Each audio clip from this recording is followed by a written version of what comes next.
Je m'appelle Asma Mala, je travaille sur toutes les questions ou les enjeux politiques, géopolitiques de la technologie au sens large, et en ce moment beaucoup d'intelligence artificielle. Et mon champ vraiment de recherche, puisque je suis en thèse à l'EHESS, c'est les nouvelles formes de pouvoir et de puissance entre géants technologiques et l'État, ou les États. Et donc tout ce que ça redéfinit en termes de pouvoir, de puissance, et ce qu'on appelle la souveraineté. Est-ce qu'on en fait beaucoup ou pas sur l'intelligence artificielle? C'est un peu la question qui mobilise, disons, une forme de bruit médiatique. Et ça commence déjà par la terminologie, intelligence artificielle, qui peut en fait conduire à croire qu'on est dans une révolution absolument totale et radicale. Alors oui et non. Si on déconstruit un tout petit peu, et en fait tout l'enjeu est de déconstruire ce dont on parle, mieux le définir pour comprendre justement ses opportunités, ses limites et aussi les abus. Si on prend la question du droit, on n'appelle pas tant ça, alors indépendamment du AI Act, mais on n'appelle pas tellement ça une IA, ça c'est plus le terme générique, marketing, narratif. On appelle ça des systèmes algorithmiques. Et tout d'un coup, on prend un peu plus de champ par rapport au concept. Ça, c'est le premier élément de réponse. Le deuxième élément de réponse, c'est que c'est un champ de recherche d'abord fondamental qui n'a strictement rien de nouveau.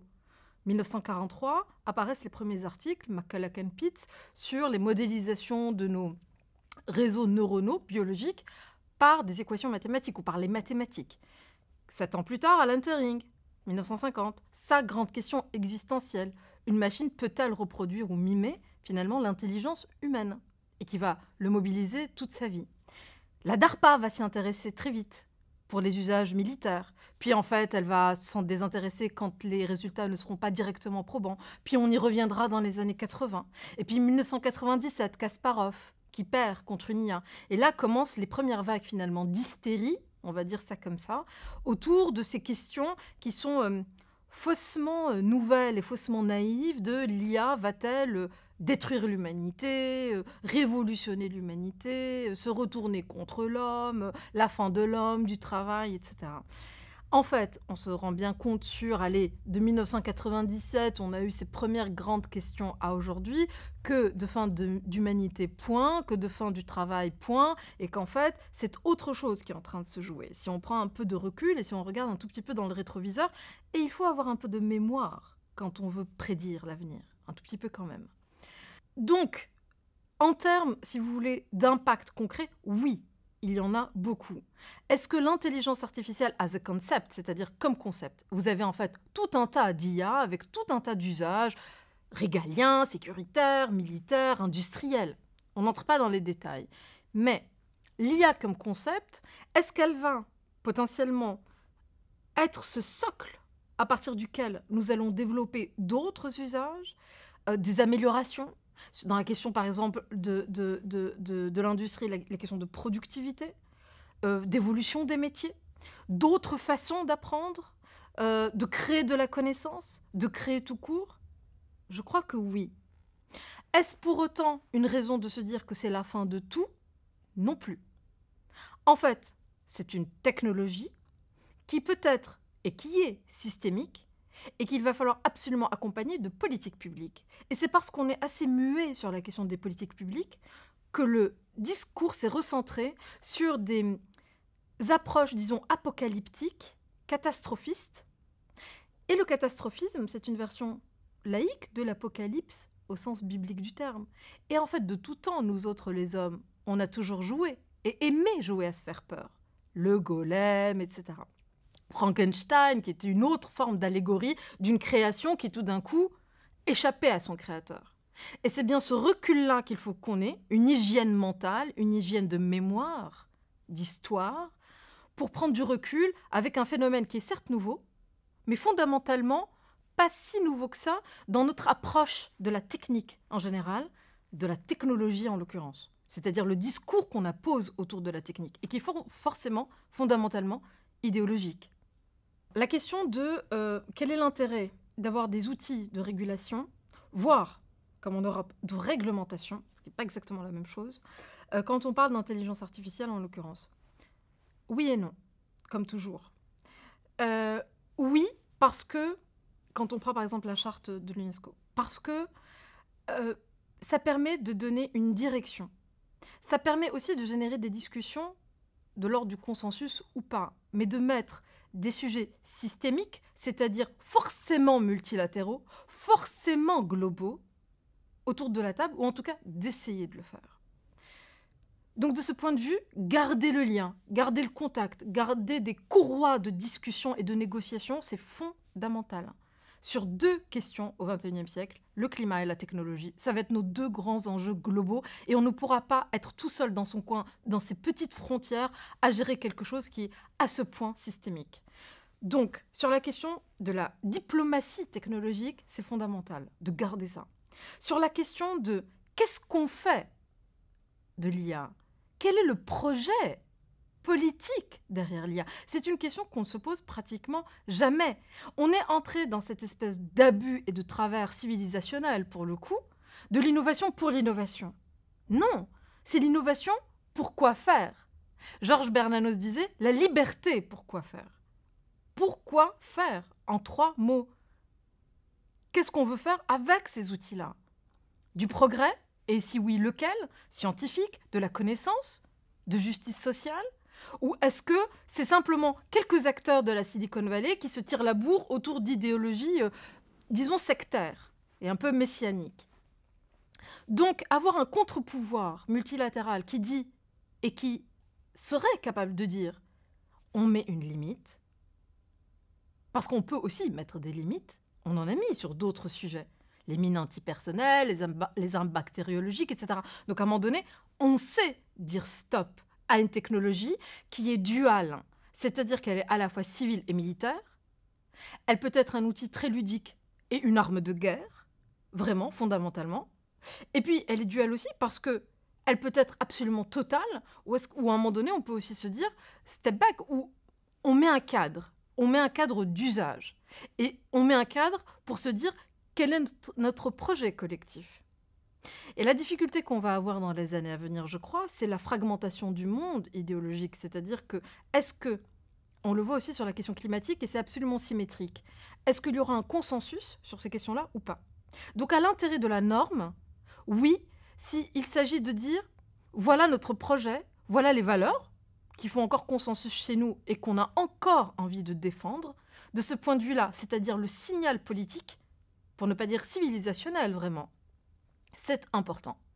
En revanche, se dire que c'est la norme qui va générer de l'émulation industrielle, des contre-propositions européennes, etc., je n'y crois absolument pas. La norme n'est pas une vision industrielle. La question technologique a toujours été, il n'y a rien d'inédit à ça, et ça c'est fondamental de garder toujours cette mémoire et de ne pas toujours se dire qu'on est en train de vivre des choses tout à fait nouvelles. La question technologique a toujours constitué ou dessiné une partie de la politique de puissance d'un État donné, ou d'une puissance donnée, toujours. Peu importe la nature de cette technologie-là. Elle évolue avec le temps, elle se sophistique avec le temps. Aujourd'hui, on parle beaucoup d'intelligence artificielle, de quantique, de post-quantique. Bon. Et à la fin des fins, j'ai presque envie de dire, peu importe ce dont on parle. La question technologique est un socle fondamental de la puissance. Ce qui est un tout petit peu nouveau, ou qui est en train de s'accentuer, c'est d'une part la fusion civile-militaire. Ça, c'est clair et net. Par des technologies qui sont duales, voire omni-usage. Jusque-là, si on remonte à la guerre froide, on a eu le fameux discours d'Eisenhower de 1961 qui mettait en garde, je ne sais pas si vous vous souvenez, contre l'éventuelle apparition d'un complexe militaro-industriel. Et qui expliquait les risques sur les libertés. Si d'aventure on arrivait à la surpuissance de ce complexe-là, c'est-à-dire le Pentagone et sa BITD locale à l'époque, qui prenait tout un tas de décisions ultra stratégiques et d'orientation stratégique pour les États-Unis. Bon. Est-ce qu'on est en train de revivre ce moment-là? Moi, je dis peut-être. Peut-être. La question, en tout cas, est parfaitement ouverte. Ce qu'on est en train d'observer, c'est de plus en plus de coopération, oui, entre des géants technologiques ou des acteurs technologiques de niche avec le Pentagone aux États-Unis ou le DoD. En Chine, la fusion techno-militaire est parfaitement intégrée, métabolisée, voire native. Et on appelle de plus en plus aujourd'hui à une non pas à plus de coopération, encore que, mais à une meilleure coopération. La guerre d'Ukraine a montré quoi? Starlink de Elon Musk, Microsoft sur les questions de cyberdéfense aux côtés des armées ukrainiennes. Ce qui est en train de se passer au Proche-Orient nous montre quoi? Que tout d'un coup, on a demandé à Elon Musk d'envoyer des Starlink auprès des ONG qui opéraient à Gaza. Puis ensuite, il a fait une visite pratiquement d'État en Israël.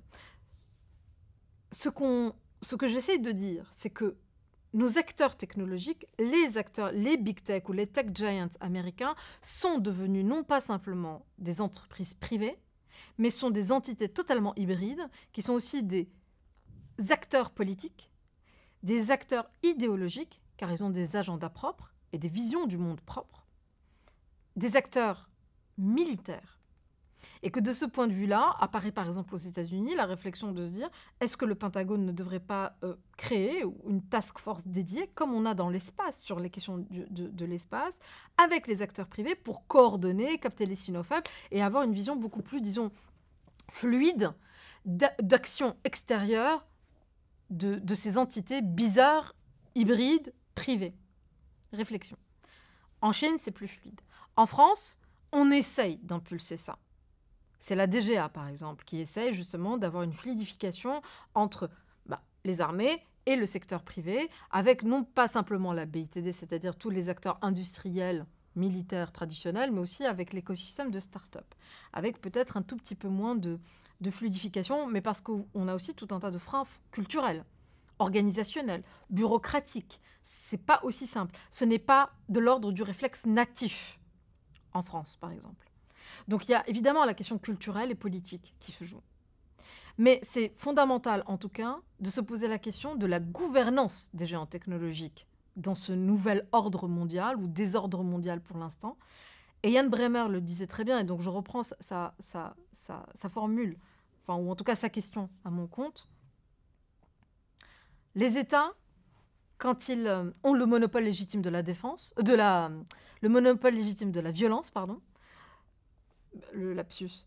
Et on a un contrat social très ancien qui fait qu'on admet.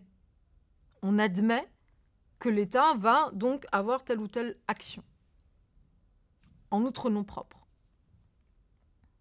Il y a donc des sources de légitimité qui sont parfaitement cadrées et qui font qu'un État-nation est un État-nation avec les prérogatives régaliennes qui sont les siennes.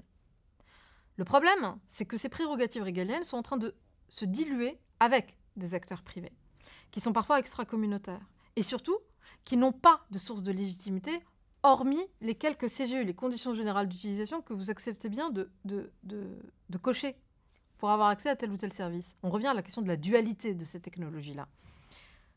Donc la question de Yann Bremer que je reprends, c'est qui gouverne les géants technologiques quand ils partent en guerre, quand ils disons, dessine la morphologie des démocraties, de la liberté d'expression, où il y a des IA aussi derrière. L'IA, en fait, est déjà partout, dans le fond. Quand vous déloquez, quand vous déverrouillez votre smartphone, quand on vous reconnaît sur vos photos, quand vous avez de la domotique à la maison, etc. L'IA est déjà assez omniprésente dans nos quotidiens et ça n'avait pas fait tant de bruit que ça. Tout d'un coup, on a une visibilisation, on a un coup de projecteur avec la question fondamentale, et moi que je trouve beaucoup plus intéressante que juste l'IA, la fin du monde, qui est un peu binaire et simpliste, c'est qui gouverne ceux qui la conçoivent. Et pour l'instant, on n'a pas tellement de réponses.